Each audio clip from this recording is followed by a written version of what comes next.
Hay veces que la religión es parte valiosa en nuestras vidas, ya que buscamos soluciones inalcanzables en momentos difíciles, pero hay gente que se aprovechan de esos momentos de debilidad y desesperación. A continuación, te contaré la historia de Magdalena Solís, la gran sacerdotisa de la sangre.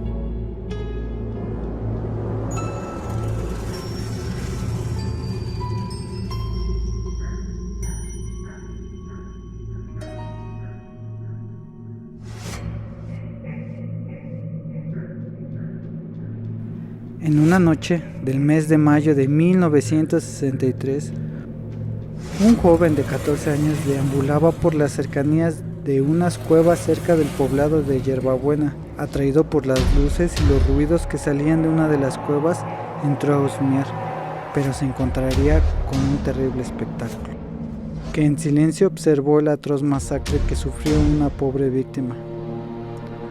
Aterrado, corrió más de 25 kilómetros, desde Yerbabuena hasta Villagrán, lugar donde se encontraba la estación de policía más cercana.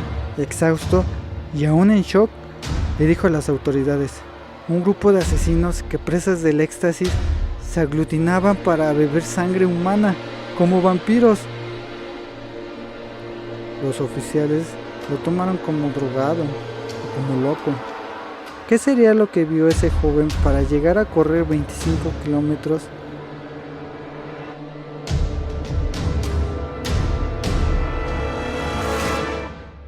Magdalena provenía de una familia de escasos recursos y muy disfuncional. Magdalena empezaría a ejercer la prostitución desde temprana edad, trabajo que tendría hasta que se juntaría con su hermano Eleazar Solís, quien también trabajó como padrote. Todo empezaría con los hermanos Hernández, quienes idearían una estafa que ellos creerían brillante y que sería la solución de todos sus problemas. Llegarían a un pueblito llamado Yerbabuena y se autoproclamarían profetas y sumos sacerdotes. Convencerían a muchos de los habitantes de Yerbabuena, quienes, presas de la ignorancia y de la miseria, les creerían. Y fue así que los hermanos Hernández fundaron esa secta, que era relativamente nutrida, y exigirían a sus adeptos tributos económicos y sexuales. Y fue así que los hermanos Hernández pasarían de ser de simples ladronzuelos a ser estafadores y esclavistas sexuales, quienes organizaban orgías durante las cuales usaban narcóticos.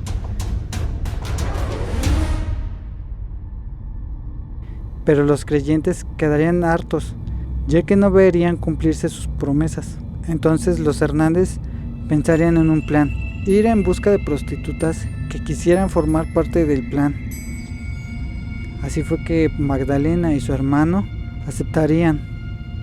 Fue entonces que nuestra protagonista haría su gran aparición y nacería la gran sacerdotisa de la sangre. Ese día organizaron un gran ritual. Presentarían a Magdalena Solís como una reencarnación de una diosa,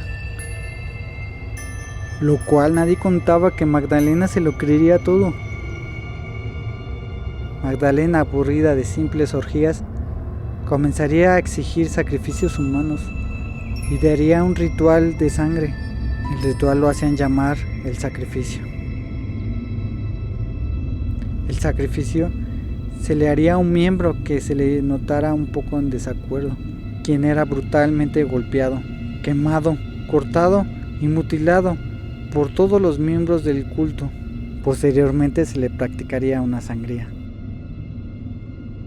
La víctima era desangrada hasta morir. La sangre se depositaba en un cáliz mezclada con sangre de pollo. Cabe destacar que en los rituales incluían animales y drogas como la marihuana y el peyote. Entonces la sacerdotisa solía beber el cáliz y después se los pasaba a los sacerdotes, que eran los hermanos Hernández, y finalmente la sangre se la pasaban a los demás miembros del culto. esto les otorgaba poderes extranaturales. Supuestamente la sacerdotisa era la reencarnación de Cuautitle.